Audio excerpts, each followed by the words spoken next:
బనకచెర్ల ప్రాజెక్టుపై సంచలన వ్యాఖ్యలు చేశారు జడ్చర్ల ఎమ్మెల్యే జనంపల్లి అనిరుద్ రెడ్డి. చంద్రబాబు కోవర్టులు తెలంగాణలో ఉన్నారంటూ హాట్ కామెంట్స్ చేశారు. ఇరిగేషన్ ప్రాజెక్టులు, రోడ్డు కాంట్రాక్టులు చూసేది ఆ కోవర్టులే అని ఆరోపించారు.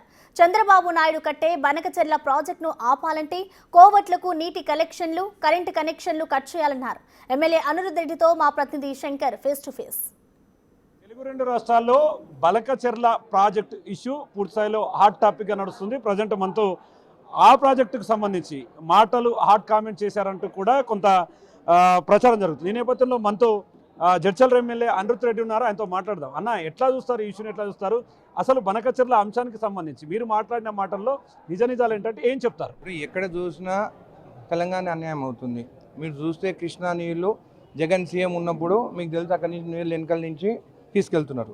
ఇప్పుడు చూస్తే ఇక్కడ గోదావరి నీళ్ళు కూడా మనం లేకుండా చేస్తామంటే ఎవరు ఊరుకుంటారు? ఇప్పుడు ఇవన్నీ లెటర్లు ఎందుకు? చంద్రబాబు నాయుడు మనుషులు మొత్తం ఇరిగేషన్లో కానీ, రోడ్లు కానీ, కాంట్రాక్ట్లు కానీ, హైదరాబాద్లో కన్స్ట్రక్షన్ కానీ వాళ్ళే ఉన్నారు.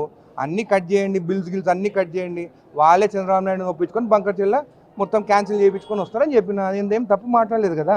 అంటే ఈ ఇష్యూకి సంబంధించి ఇప్పటికే తెలంగాణ రాష్ట్ర ముఖ్యమంత్రి రేవంత్ రెడ్డి కూడా ఈ ఇష్యూ పైనే పూర్తి స్థాయిలో ఫోకస్ పెట్టినటువంటి సిచ్యువేషన్. ఇటువంటి టైంలో ఆ ఇష్యూ అంటే ఎట్లా జరిగితే రాష్ట్రానికి అనుకూలంగా ఉంటుందంటే ఏం చెప్తారు? మా సీఎం గారు సీఎం అయినప్పటి నుండి అన్ని స్కీమ్స్ గురించి పాపం దాంట్లోనే బిజీ అయిపోయినారు. స్కీమ్స్ గురించి, పేదవాళ్ళకి సన్న బియ్యం కానీ, ఇండ్లు కానీ దాని మీదనే దృష్టి ఎక్కువ పెట్టినారు. వీటిపైన దృష్టి పెట్టారు. లేకుంటే మా సీఎం మీకు తెలుసు కదా, ఒక టెర్రర్, ఒక టైగరు. ఖచ్చితంగా యాక్షన్ తీసుకుంటారు. సీఎం కాకముందు ఎట్లయితే టెర్రర్గా ఉన్నారో ఇప్పుడు సీఎం అయిన తర్వాత పేదల గురించి ఆలోచిస్తారు.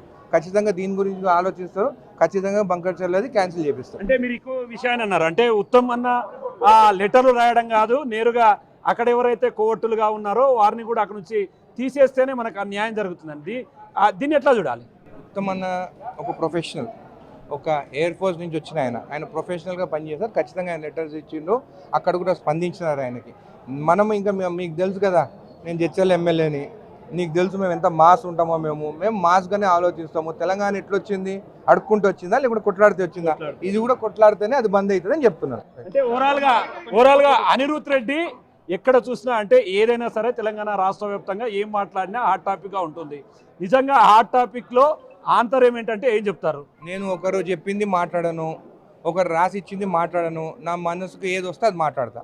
సో చూస్తున్నా మొత్తంగా బనకచెర్ల విషయంలో తను మాట్లాడిన మాటల్లో ఎలాంటి అవాస్తవాలు లేవు, మొత్తం కూడా వాస్తవాలే ఉన్నాయంటూ రాష్ట్రానికి ప్రయోజనం చేకూరాలంటే ఖచ్చితంగా లెటర్లతో సాధ్యం కాదు. అక్కడ ఆంధ్రాలో ఉన్నటువంటి వారందరినీ కూడా ఇక్కడ నుంచి తీసివేస్తేనే అది సాధ్యం అంటూ కూడా జడ్చర్ల ఎమ్మెల్యే అనిరుద్ రెడ్డి చెప్తున్నటువంటి సిచ్యువేషన్ కనిపిస్తుంది. ఇది ఓవరాల్గా ఇక్కడ అప్డేట్. కెమెరా పర్సన్ నగేష్తో శంకర్.